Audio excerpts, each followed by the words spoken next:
about social distancing, mixing material, perhaps using extra tools. When you're mixing the joint compound, maybe it's better to have one guy in the crew mixing the material and taking it to the tool crews, the guys that are working taping or boxing. So you just have one guy handling the drill motor, the buckets, and what have you. So that's one suggestion. Another suggestion is, as you're using the tools, maybe we split up our crews. So we have less people working in close areas.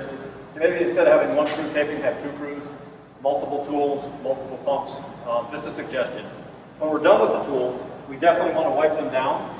You know, definitely if we're changing during the day, if you have different people using the tools, wiping the tools down, especially where we're handling them. And the schedule, a maintenance schedule, disinfecting schedule. So in the morning, at night, just to make sure that they've been wiped down for the next users.